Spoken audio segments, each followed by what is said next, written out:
Welcome to the Tesla Power Podcast. This is where we're building the Tesla energy community, covering solar panels, solar roof, and power wall for your home. I'm Aaron Brady, and today let's talk about battery capacity and energy self-sufficiency.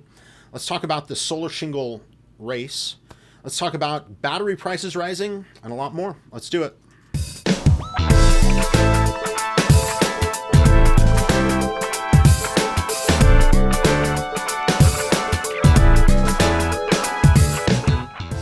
So as per usual, we'll kick off the pod with community input. You can participate in several ways. You can leave a comment below. You can link your YouTube videos. You can call 203-816-5150. Or you can email teslapowerpodcast@gmail.com. Of course, for the bold and ambitious, record an unlisted video question in the YouTube app. Send a link. I'll put your video question in the show. First up, we have Scott from North Texas. He has a monster battery system that still doesn't seem to be big enough. Let's read it. Quote, Aaron, curious about my system compared to typical. I have a large solar roof with 5 power walls.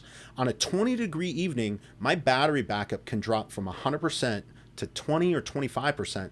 That doesn't allow for grid outage backup during bad weather, ice and snow. I can't imagine getting by with just 2 power walls if I'm wanting to be effectively off-grid. On sunny days, my batteries will be fully charged before noon. End quote.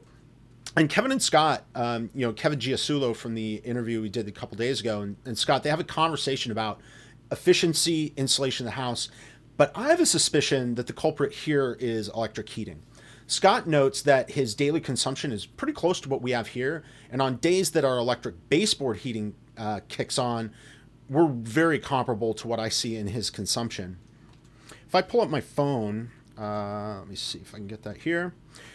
We can see over the last few days that our consumption's varying pretty significantly.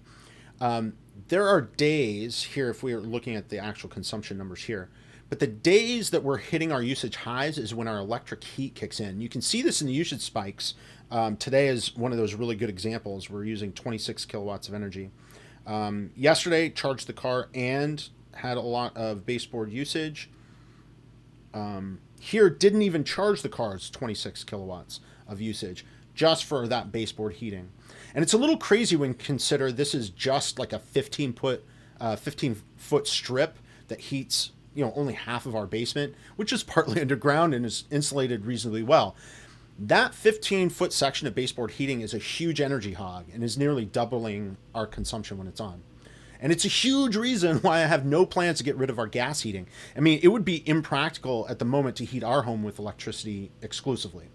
I should definitely explore heat pump options. We talked about some of those before. See if that might be a helpful direction. Scott also mentions that he uses the SPAN panel, and that's something we've talked about before. And this should give Scott a good view on what he's using so much energy on, right? So I did ask him what SPAN's telling him. And I love to guess, so I'm postulating that it's his electric baseboard heating that's being such an energy hog. He does mention turning off one of his 2 water heaters. They're now empty nesters, and I'm sure it helps, but we had an electric water heater, and it was extraordinarily efficient. So I would expect it barely is helping him. Electric heating is something that Tesla mentions is going to be a large consumer as the entire, maybe even as big as the entire transportation sector, and that it would effectively triple our electric usage as a society as we transition our consumption patterns away from oil and gas to electricity, not just for transport, but also for home heating. But Scott, let us know where your consumption's going. Your battery system's huge. I would expect it to be plenty to get you through a 24-hour period, even in the colder months. So let us know. Next up, we've got Marti Edwards. He's looking for his receipt. Let's read it. Quote, I didn't get the receipt for my payment from Tesla. We called last month for that. They said 7 to 10 days to email from Tesla. Nothing yet. Do you have a number I can call? End quote.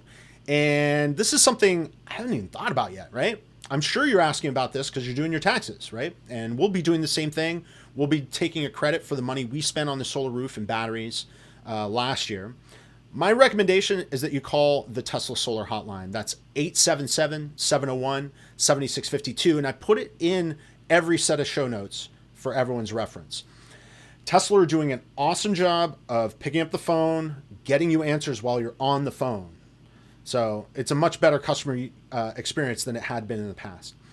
Since you guys have PTO, getting the receipts probably going to be a lot easier than it'll be for me. My project outline, when I look on my Tesla account, isn't even showing invoiced, which is a huge pain in the ass.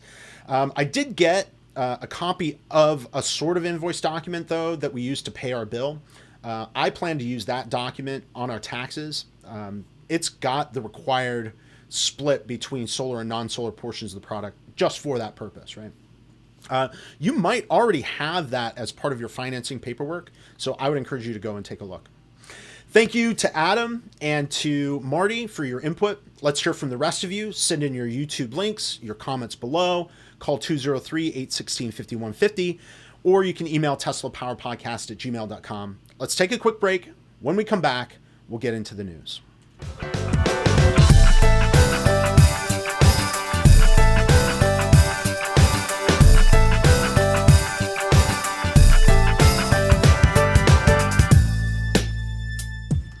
Solar Power World reports on the race to install solar shingles. They say, quote, the idea for solar integrated roofing products has been around since the beginning of solar integration itself, but the more successful attempts have been made in the last decade. Promising lines of solar shingles like Dow's Powerhouse have largely failed due to their lack of installation network. Let me take it full screen. Sorry, guys. Their lack of an installation network willing to get on the roof with that solar product. Now, Tesla has been learning this the hard way with its whole roof attempt at solar shingles. Solar installers aren't always familiar with roofing needs, and traditional roofers aren't versed in connecting glass tiles for electricity generation. This has required Tesla to learn on the fly, being responsible for managing every project instead of subbing it out. They go on to say that's why the more successful companies like Suntegra, which makes solar shingles that are installed in conjunction with traditional asphalt or concrete tiles, have made their solar roofing products in sizes more familiar to roofers and solar installers alike, and reached out to those communities for installation expertise, end quote. Now, we know that this isn't true. There are tons of people that are installing solar roofs as third parties and are making noise about it in local news outlets, in advertising, in sponsored news segments. So this doesn't happen to be exactly true, but it is interesting. I wonder if it's specifically true that Suntegra is more successful when it comes to installing solar shingles than Tesla. I don't know of any market data that would support it, at least this point of view. If we look at the overall Tesla energy business, it isn't yet making money, and most of that is blamed on the solar roof. The problem is Suntegra is a private company. It doesn't disclose its financials, so we don't have any numbers that we can really use to compare these two. I mean, it's unlikely that it's losing money. It would cease to be a going interest, right? And that might be the basis for this assertion. What is 100% certain is that the Suntegra product doesn't look nearly as good as the Tesla solar roof. And there's no hope that it ever will. If we go back to the article, we can see the glamour shots that they put in here. This one I think is the best one. We see that its look is still like super patchy. It looks more comparable to a solar panel look than a solar shingle or a solar roof. It is low profile, and I'll give it that. It's it's not like I'm trying to knock it, but it's just not the same caliber of product. This is another product. This is Certainteed, which we've covered in previous podcasts, that has a sort of solar shingle. And then I think they also cover the new one. Yeah, this one right here, the Timberline Solar. All of these are interesting options. I'm not trying to dog on them at all. What I will say, all of this is supported by the article directly when they refer to Tesla's, quote, whole roof attempt at solar shingles, end quote. What Tesla is doing is they're addressing the entire roof as a system. And therefore, it's the only product that has any hope of providing an aesthetically cohesive and therefore, in my opinion, superior product. There's even additional benefit to a full solar roof system over a simpler like solar shingle design, and that's heat and moisture control. Because the Tesla solar roof is a system that includes an underlayment ice and water barrier, with the shingles then clipped on top, you have a layer in between that allows heat and moisture to dissipate. This is going to prevent warping and rotting in the roof decking, but it also improves the efficiency of the solar shingles by keeping them dry and cool. That's huge. I've got a clip actually from my solar roof install. There's usually an extension that would go off the bottom, so it would clip at the top and the bottom of the shingle at the width of the shingle. The shingle would be a lot longer. But if we look at it sideways, we can see that this spaces the solar shingle about a ½ inch above the underlayment. I've also heard that underlayment called dry-in, or it's part of the dry-in process, which is installing that underlayment since it's the ice and water barrier for the roof. But it's this space in between the underlayment and the shingles themselves that gives Tesla the ability to cut off plumbing vents. Air is still able to flow and move freely underneath the tiles. And what that does is it reduces the complexity of installing the roof, and it increases the number of solar shingles that you can install on the roof itself. So I get the point of this article is to show that Tesla isn't the only solar shingle game in town. Totally cool. But I don't know that their argument lands that these other offerings are more successful. We need to see the solar roof making money as a business, for sure. But it's by far the best option on the market in every way. I mean, including value over the life of the product. It's going to provide way more protection for your roof and way more electricity generation than any other option. And it's the only one with a cohesive look. So if we have any viewers, though, that have installed Suntegra or CertainTeed or any of the other options for solar shingles, let us know in the comments below how the system performs, how you find the overall value. It'd really, really be interesting to hear your take. All right, next up, we've got PV Magazine. They are reporting on an IHS market report on battery prices in the short term. Let's bring it full screen. Quote, business data company IHS Markit has predicted lithium-ion battery prices will not fall until 2024 thanks to rising metal prices, soaring demand for electric vehicles, and China's near monopoly on the industry, end quote. And we've already seen plenty of this in the auto market, but shockingly, not in the residential battery market. Now, totally true that the Powerwall has risen from $7,500 for the Powerwall 2 to $11,000 for the Powerwall Plus, but this includes a solar string inverter on the Powerwall Plus. Don't forget that. It's not just the battery system. So let's pull up the Tesla website to see what Powerwalls cost today. I have the Tesla order page here. I'll just bring it full screen. This is the solar roof order page. And if we go to edit the system, we can scroll down just a little bit here. This will bring us to an overlay. And how many do we have? All right, so if we look at just the first Powerwall, that's going to be a Powerwall Plus. Again, a battery and inverter stack. That starts at $11,000. But if we add a second battery, our price goes up from $11,000 to $18,000, which is only, I mean, it's still money, but it's only $7,000 for the rough Powerwall 2 equivalent. The architecture is greatly simplified. So, this second battery is not an exact equivalent to that Powerwall 2. So that price reduction isn't really that they're making the batteries cheaper. It's just that they have made the overall architecture simpler, and they've saved money as a result that way. That second battery is still going to use the inverter stacked on the first battery to tie into your home and into your grid. But overall, this is still the best value you can get for an AC and DC coupled battery system with 27 kilowatt hours of usable capacity. And since it's two batteries, that's going to give you 10 kilowatts of power output. And that means that Tesla's found a way to keep pricing flat for customers, even though material costs are rising and supply is constrained. Huge charitable move, as far as I'm concerned, on their part. And it's something really you should take advantage of before they're forced to raise their prices. All right, last up, we've got VC.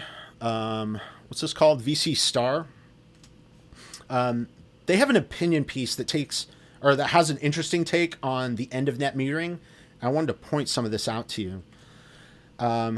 They say, quote, cutting back expansion for rooftop solar would compel utilities like Pacific Gas and Electric, Southern California Edison, and San Diego Gas and Electric to buy even more energy from solar thermal plants in remote parts of the state's vast and sun-drenched deserts. There's nothing these privately owned, profit-driven utilities want more than that. They go on to say, private utilities get a guaranteed rate of return, e.g. profit, on capital investment that usually varies between 10% and 14% per year for 20 years. The more desert-based solar thermal, the more money they can collect from customers, end quote. This opinion piece is clearly in favor of keeping the net metering. They're using the straw man of greed to post their argument, but if we look at this from the perspective of the utilities, not the end customers, not the commercial producers, but from PG&E, SoCal Edison, SGG&E, you can understand their interest in purchasing power from these private grid scale providers. It's cheaper. They're forced to pay the higher retail prices to net metering suppliers when there's way cheaper wholesale electricity available on the open market. I find it very interesting that these private grid scale providers get a guaranteed rate of return. I'm not sure it's true, but if it is true, it would be in everyone's interest to raise the utilization of these power providers.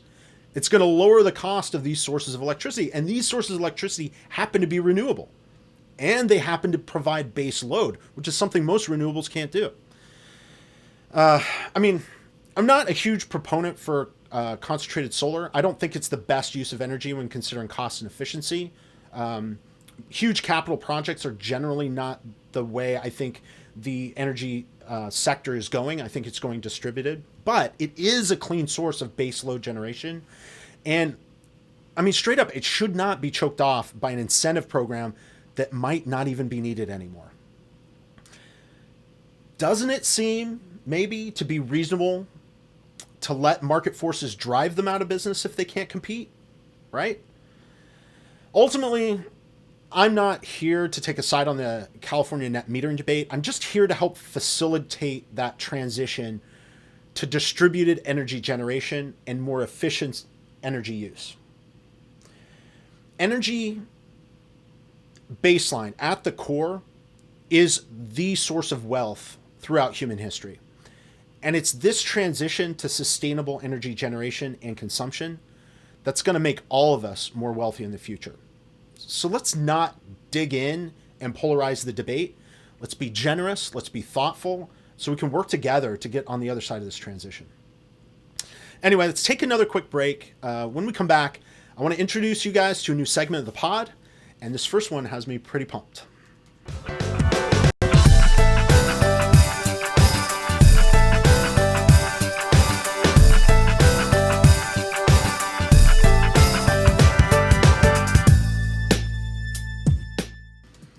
So the new Tesla Power Podcast segment is a featured video segment. I'd originally been grouping these videos in with the news segment, but I've had a growing list of videos that don't really fit into that news category.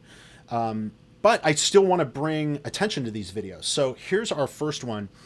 You know, I've been beating the drum for a long time about domestic battery production investment. I argue that this is where we should be placing incentives on the national level. It's going to get us more batteries made to alleviate the supply constraint, and it's going to create jobs. Batteries are the limiting factor, and that's our first featured video is from the channel Limiting Factor. Jordan Giesecke has a great interview with Vivas Kumar and True Gopal and their plans to help scale up battery manufacturing in the United States with Mitra Chem. This interview gets into the weeds, and their company's a couple years away from realizing, scaled production, but it's this type of investment we need to be making. Frankly, we needed to be making it several years ago. And here's a clip of that interview where Vivas outlines the Mitra Chem mission and their current state of play. So you started this like last year, I think it was. And Yes. how long do you think it's going to be before uh, you're producing cathode commercially that goes into battery cells. And what are your plans for the company in the next few years? Mm-hmm. So we started the company. We're recording this in March 2022. We started the company approximately a year ago. We capitalized the company approximately 9 months ago with our Series A financing. And the goal from that Series A was three things: build the first product, build our team, and build the lab. So we know what our first product is: an iron-based cathode that can achieve a higher energy density than today's leading LFP solution through compounding incremental gains. Building the team, we are a team of a confluence of material science skills and data science skills, all within our lab here in Mountain View, California. The lab is capable of producing, by the middle of this year, 1 kilogram batches, and by the end of this year, that pre-pilot scale batch that Chiru was talking about. Now, ultimately, what we want to get to is pilot scale production that sits co-located alongside this lab here in Northern California by the end of next year. So that's 2023. To get to large scale production, so we're talking tens of thousands of tons per production per year in North America, at that point, we'll need to find a customer with whom to do it. So one of these automotive OEMs or cell manufacturers who is building up large scale battery cell capacity to be part of the EV and ESS revolution. Now, what we want to do is ideally co-locate our facility alongside their cell plant, because having a vertically integrated supply chain hub is the most efficient way that you can go through battery cell manufacturing. So we are open. We can go to anywhere in the United States or Canada for that large scale manufacturing. And that can happen within about 3 years after we've commissioned our pilot plant and gotten product qualified by the customer. Now, do you have any concerns about?